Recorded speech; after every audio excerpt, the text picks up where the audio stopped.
what this is a collaboration really between the Sewing Café Lancaster and Lancaster Black History Group, which is helped obviously by UCLan, University of Central Lancashire, where I am, and the Institute for Black Atlantic Research, and Centre for Migration, Diaspora, and Exile, MIDEX, all of whom inform and help to support my work.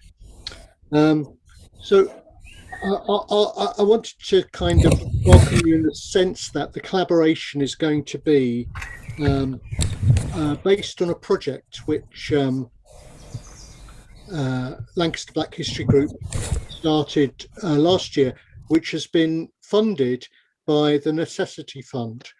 And this project is to investigate 7 families with connections to the slave trade. And I see some people who are working on the project here, and we just want to thank you for the amazing work you've all been doing.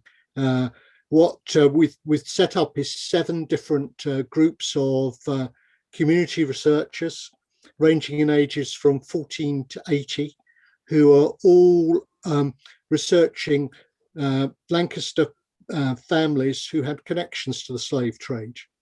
And in doing this, we're finding out lots of new information to add to the information we've already got. And we decided that we wanted to involve Lancaster Sewing Cafe. They do such amazing work with the banners, and we've done work with them before, both many of the people in Lancaster Black History Group and us at the Institute for Black Atlantic Research. And they came and showed us their banners at a 2018 commemoration and conference in at UCLan.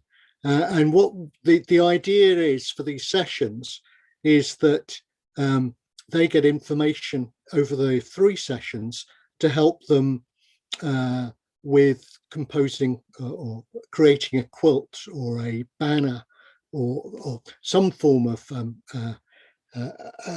banner for Lancaster Black History based on this project.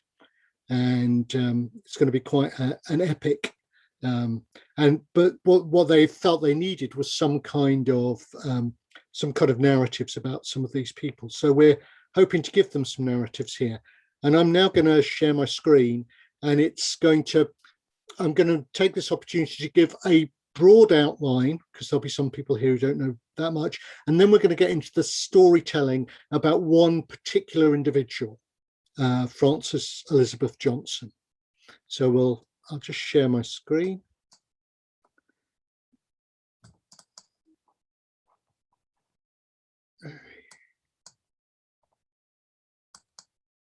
Oh, but can we all see this? Yeah, great, thank you. So this comes from a talk called Black Lives Matter Now and Then, Rescuing Black Agency in Lancaster Slave History, which some of you might have heard, and I'm just using some of the slides on that, but this is going to be a much more specific talk in the end. So many of you will know that Lancaster's is a very important slave port. It's the 4th largest slave port in Britain, and around 200 slave ships left from Lancaster. There's new ones being discovered. Some slave ships that left Liverpool are now being included as Lancaster slave ships because they were owned wholly in Lancaster and had left from Lancaster before they got to Liverpool. So there's odd ones being added all the time, the odd one being taken away because it's been found out that actually it was a Whitehaven ship, but mainly more added. And when Melinda Elder brought out her book about the Lancaster slave trade, she was talking about 180. By the time I met her 10 years later, she was talking about around 200. So these slave ships, as you know, wouldn't bring enslaved Africans back to Lancaster generally. Most enslaved Africans were taken to the plantations in the West Indies in America, where they they were exchanged for goods which were then brought back to Lancaster, especially sugar, cotton, mahogany. They're sort of the main tobacco as well, actually. So the impetus for this project came about through Black Lives Matter, and Black Lives Matter led to the formation of the Lancaster Black History Group. I don't know if many of you were at the demonstration in Dalton Square. I think I saw some of you there way back in June. But that was the impetus for forming Lancaster Black History Group. Like, what can we do in our own space and place? And the whole idea of this not being just a moment where we gather, but a movement that changes things. And there's lots of history of certain things being done in Lancaster, very good things being done, but then no momentum taking them forward. And Lancaster Black History Group really wants to make sure that this is not just a moment where we all get upset and do a few things. This is a movement. And in fact, to have got that money from the Necessity Fund for this project does immediately start making it a movement. And to have, to be able to combine with Sewing Café Lancaster to make a banner, this is taking us into the future. You might recognise some of the people there. There's Geraldine and her family. Geraldine's a founder member and the chair of Lancaster Black History Group. Okay, so I've been taking tours around Lancaster for the last 20 years, and there have been slave trails before, but they've often not had within them stories of Black agency. They've been very much stories about the slave traders, the way trade was done, etc., etc. What I've done in the new slave trade, abolition and fair trade trail is to add many more of the stories of these Black individuals who came to Lancaster. If you think about the end of the 18th century, the 1700s, there's probably a few dozen Black individuals in Lancaster. We have no idea of exact numbers. We're finding more.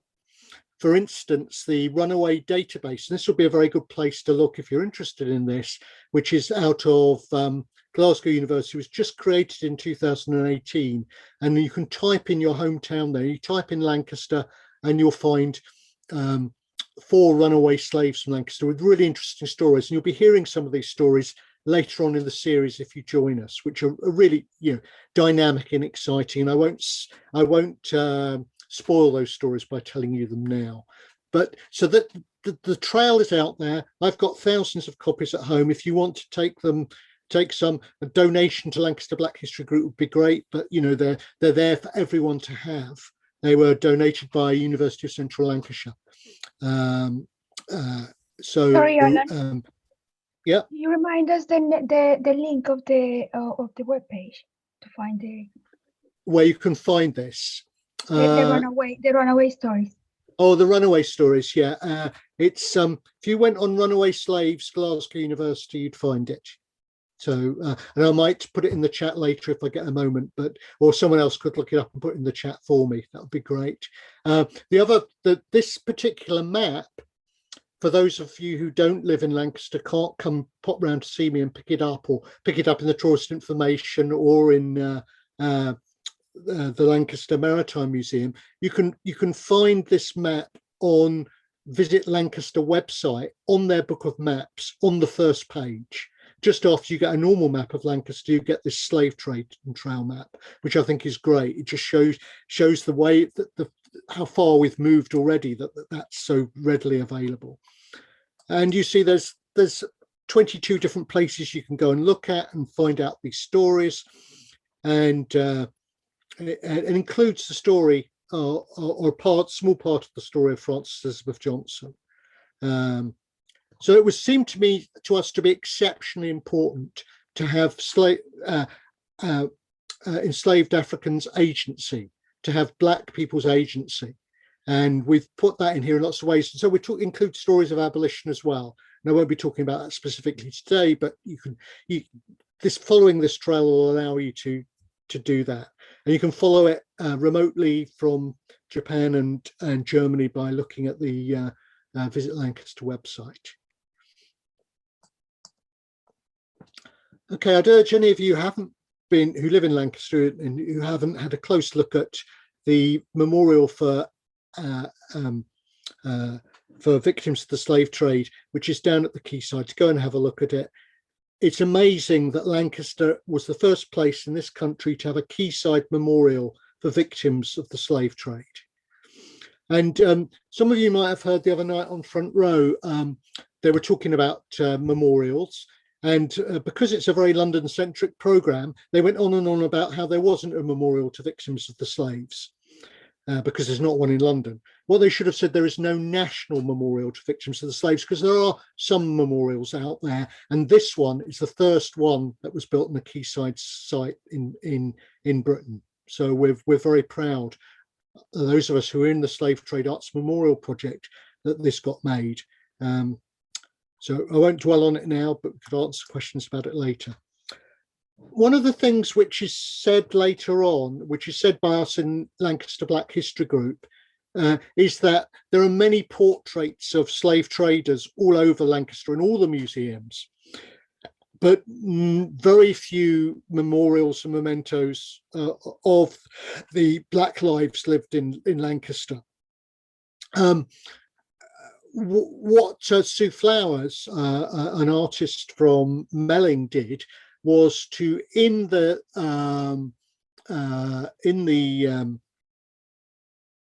Maritime Museum, where there's a portrait of Dodson Foster, who was a Quaker in Lancaster, but also a slave trader responsible for taking 550 slaves on 3 slave voyages. You know, there's a portrait of him there. So what Sue Flowers did was, in her work 1/10, was to make stencils of him as though he was involved in a crime scene. And of course he was involved in an international crime scene, a historical crime against humanity. And he's actually buried in the Quaker Meeting House, in the Meeting House grounds, sorry. Which shows you that many slave Quakers are some of the most important anti-slavery activists, and were the first Christian group to come out against slavery. And yet some members in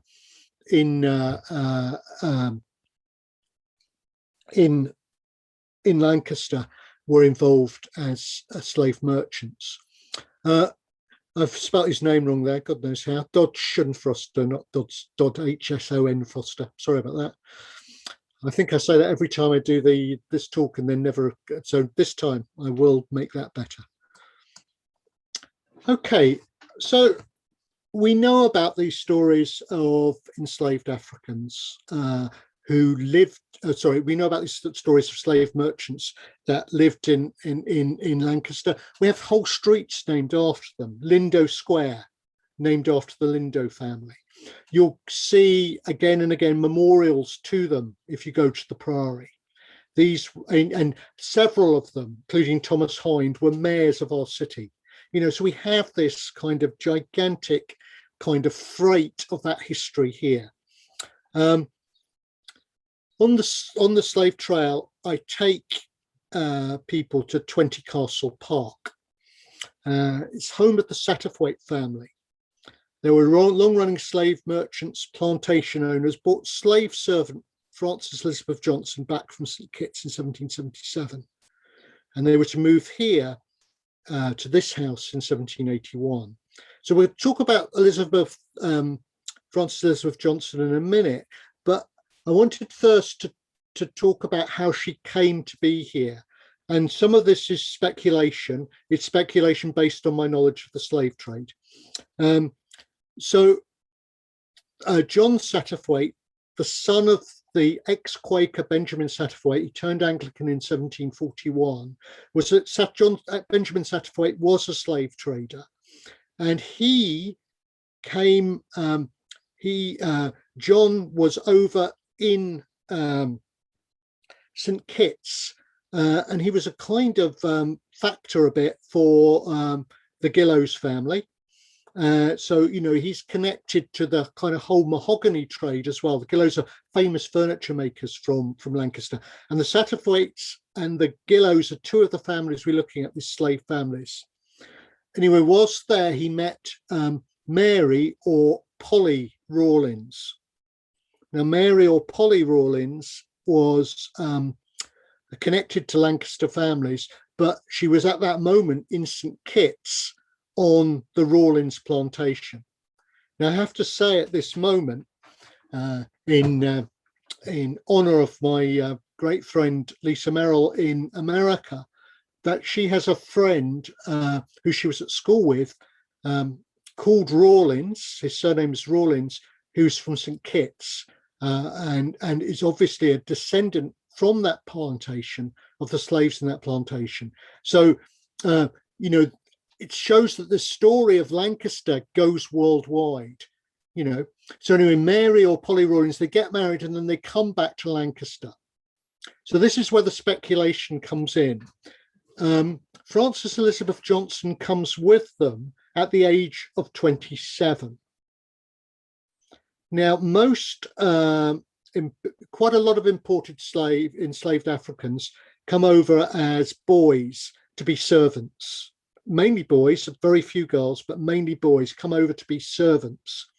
The prime age for them to be brought over is probably between the age of 10 and 16.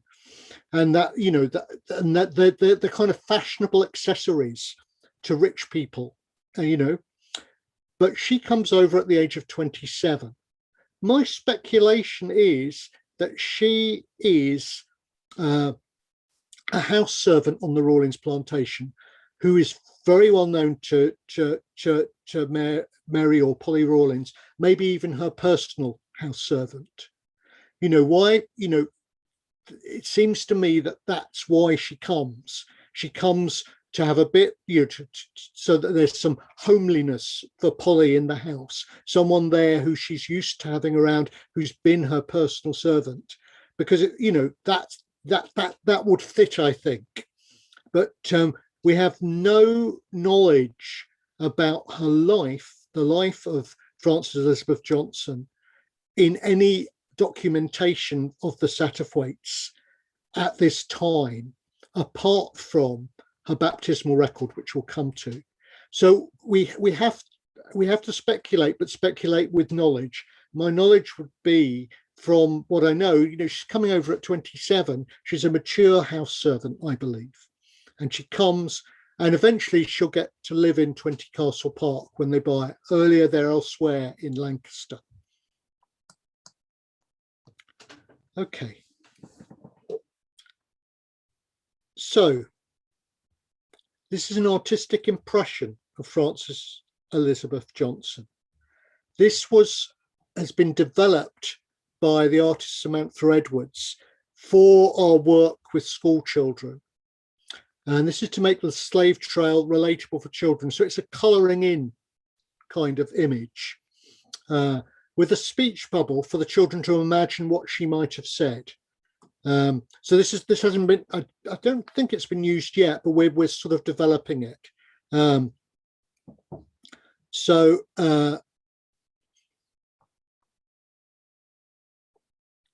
baptismal record is a written down record in the Priory records. It says the following: 2nd of April 1778, Frances Elizabeth Johnson, a black woman servant to Mr. John Setterford, an adult, aged 27 years.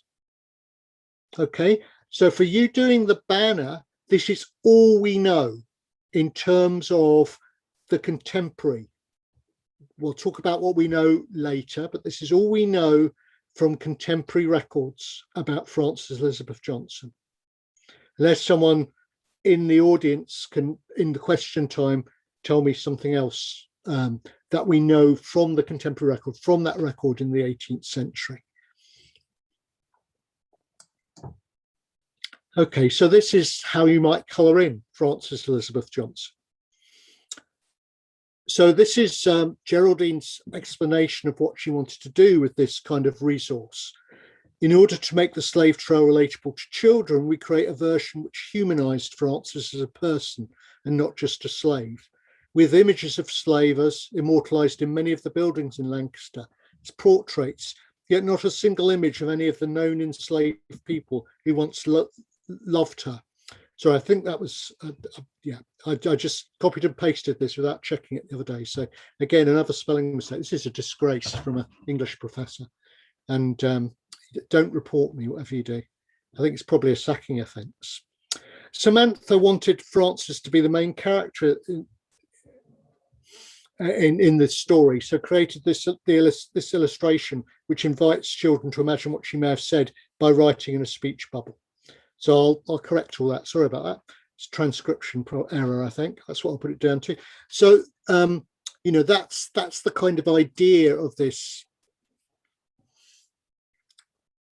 Okay, so let's kind of hold that in our heads. We'll come to the memorial in a minute, but I want you to give you a flavour of the Setterford family before we go into that from that contemporary period.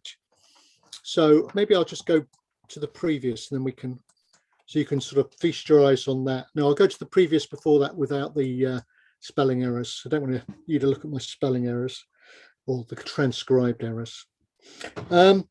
So one of the places you might feel you might find something about John Setterford would be in his letter book.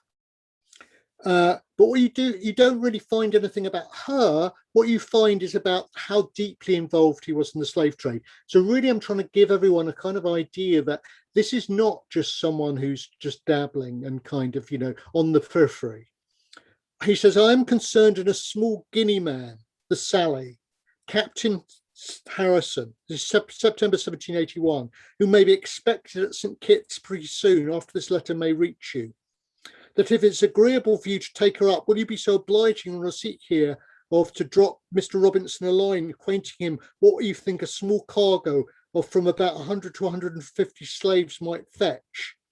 And then he details in pretty long details, you know, everything he wants from that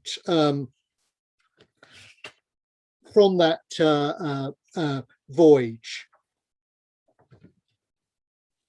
And so you can see that this family has a black servant, but they're very involved in slavery. And then later, we have a will from a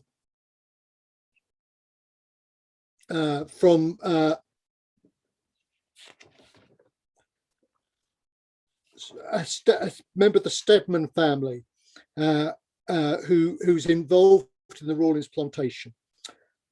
I desire that my executors do pay my daughter Mary, the wife of John Setterford, Esquire of Lancaster,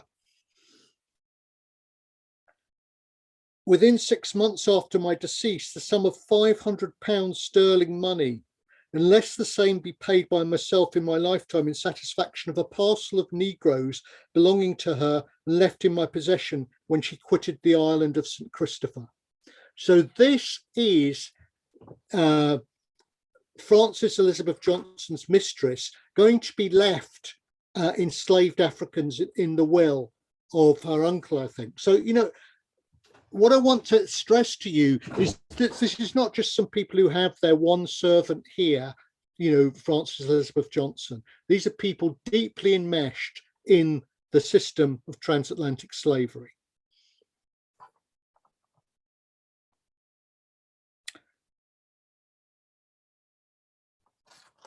Okay, so there is a memorial for Frances Elizabeth Johnson. And this memorial is in the Priory churchyard quite close to the memorial to the slave trader who's been deceased, and I'll show you that in a second. But I don't want to really. The reason to put it in there is just so that you can find it. It's in the memorial garden, just at the back of the or to the side of the Priory Church. So you can all go and see it there. Yeah, it might take a little bit of finding, but you'll find it. So it's FEJ, Frances Elizabeth Johnson, the 2nd of April, 1778. Now, this is the date of her baptism, not the date of her birth, which we believe was in 1751, or the date of her death. We have no knowledge of the date of her death. There is no headstone. There is no marker. Okay. So why is there this memorial? I'll just show you, and then I'll come back to this memorial. I'll just show you the next two. So this is quite close to it in the Priory Church, and it's Abraham Rawlinson's memorial, who was Lancaster MP and Lancaster slave merchant and trader. And at the time of Black Lives Matter, his stone was graffitied, and we see it there with slave trader. Now has not been cleaned off, and I believe won't be cleaned off until there's a memorial to the enslaved victims. That's a decision being taken by the people at the Priory, which is an interesting decision and one that's quite controversial. Okay, so here we have the memorial for Frances Elizabeth Johnson. So what is buried there? What is buried there is a black hand. So this story of the black hand is one which I tell on my tours, but it's obviously a very disturbing story, and also one which is it's verifiable in some of its details, but unverifiable elsewhere. For instance, so I'll tell you the story first. This black hand was owned by the Setterford family, and the legend of the Setterford family was that it was belonged to a favourite enslaved African, and that it was passed down in the family. So eventually it passed into the hands of Eliza Deer, who is now in Australia, but lived quite close to Lancaster eventually again. Although this house where she was brought up, where the hand was above the fireplace in the front room, this hand was in Gloucestershire, at the family home in Gloucestershire. Now, Eliza Deer wrote a pamphlet, which I've only just rediscovered, about the hand, which was sold in the Priory in the 2000s, and is now out of print. And she tells the story there, and also includes poems about her reflections on this and how she wanted to atone for her ancestors' disgraceful actions in the slave trade. She wanted at first to take the hand back to the Caribbean, and in fact she did, and left it there for a while in the care of a Trinidadian friend of hers. But after consultations with different people, she decided that the hand should be as close as possible to the body, where the body was almost certainly buried either in a mass grave or in a grave that we no longer know about in the Priory. That's where the Setterfords worshipped. She believes the hand belongs to Frances Elizabeth Johnson. I believe the hand probably belongs to Frances Elizabeth Johnson, but we cannot be sure of this. It could be a different favourite black servant, but this is the only black servant who's baptized and mentioned that we have knowledge of. I tend to believe it is her her hand. So this hand, she went to St. Kitts, went to the plantation, got some earth from the plantation, brought it back, wrapped the hand in silk, put it with the earth from her, where she was born in St. Kitts, and asked the Priory to have a service to bury it in 1997, which was done, and it was buried then, and this headstone was placed on it. And I thought that kind of brought some closure to Eliza Deer. It kind of doesn't bring closure to us, and that we still, we hope this hand belongs to it. I think it's very likely it does, but there are historians who really don't like the story getting out there because they think that it has no, it can't be verified. I think it's very likely it's Frances Elizabeth Johnson's hand. Now this complicates the story of her a little bit, doesn't it? In terms of it then has a kind of macabre aspect to it, which to an extent Geraldine's kind of use of trying to, of an illustration and trying to restore that whole body is part of what is working against it. And I don't know what the people from Sewing Café Lancaster want to do with this story. I think it's really important that the story of Frances Elizabeth Johnson as a servant of the Satterthwaites is definitely there.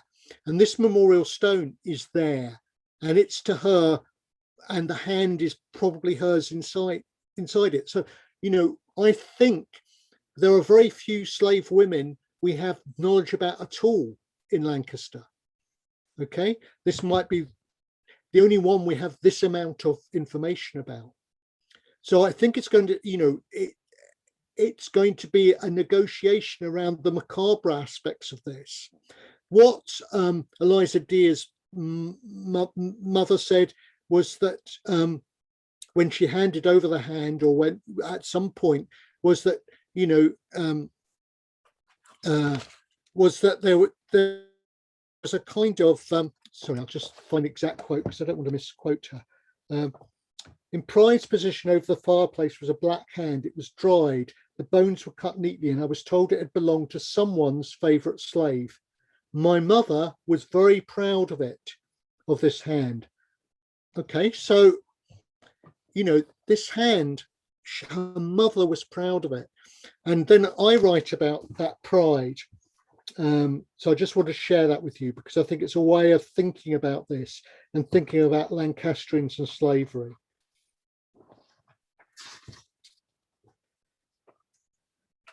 This narrative is particularly intriguing in a British context precisely because of the openness of the display. This is the 1940s. By this time, most people in slave families have got rid of any kind of links to the slave trade. It's not cool anymore.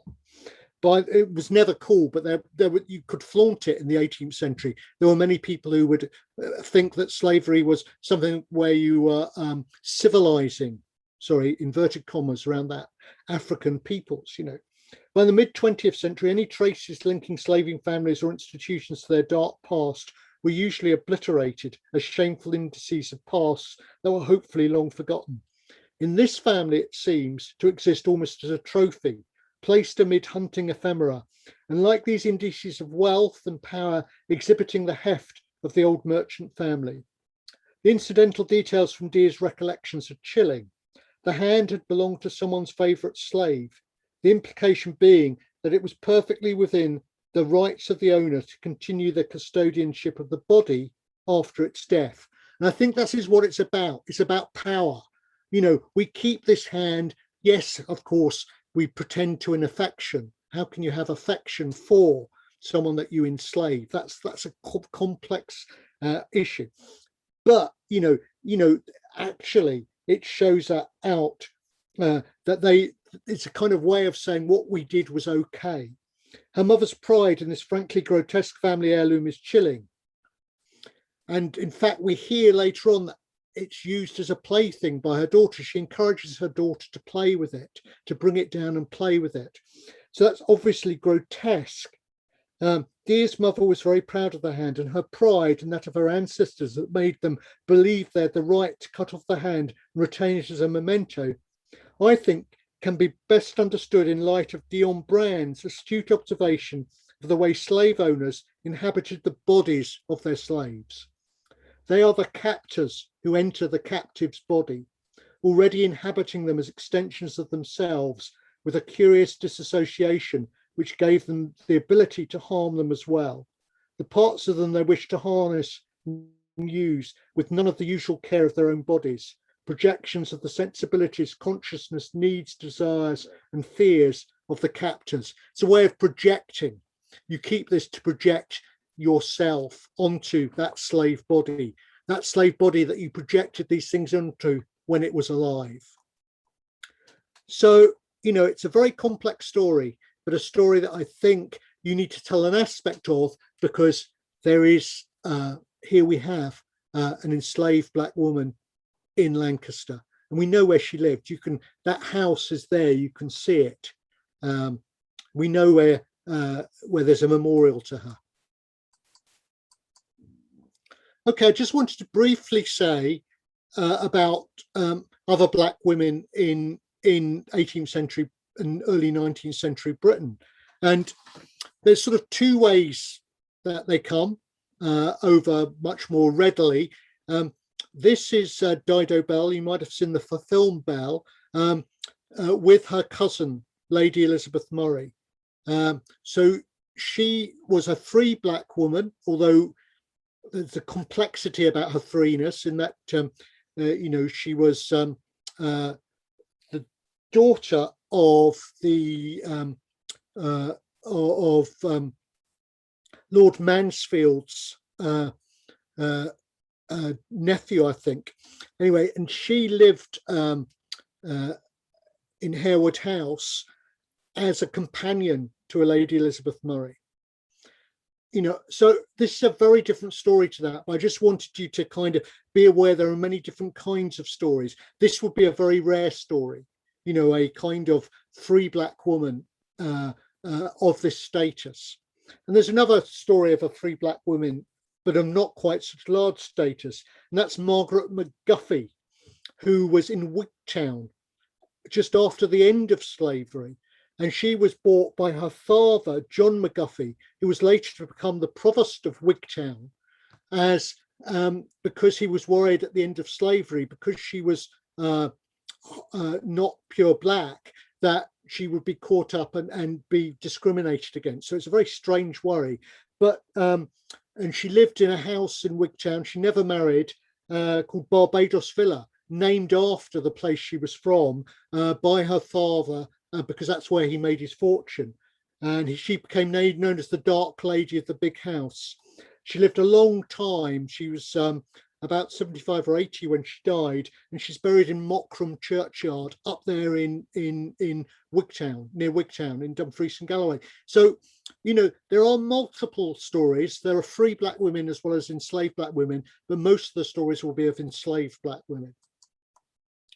Okay, so finally, we can return to Frances Elizabeth Johnson in a little bit. This is Labaina Himid's work from her Swallow Hard, the Lancaster dinner service, and shows someone, one of these aristocratic Lancaster families, being told about abolition, and that abolition is here or is coming, and he's sickened by the whole idea. It's going to take away his profits. And this is in the Memorial to Song exhibition, which I've curated at Lancaster Maritime Museum, which will open after Corona on Wednesday the 19th. So it's just an advert really, but it's going to be amazing to have it open.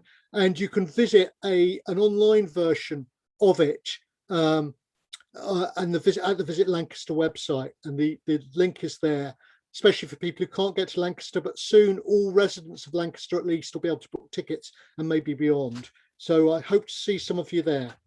That was just an advert, but we can return to Frances Elizabeth Johnson in the questions. I'm sure there's many questions about her or about anything else I've said. I'd be willing to take them. Thanks for listening.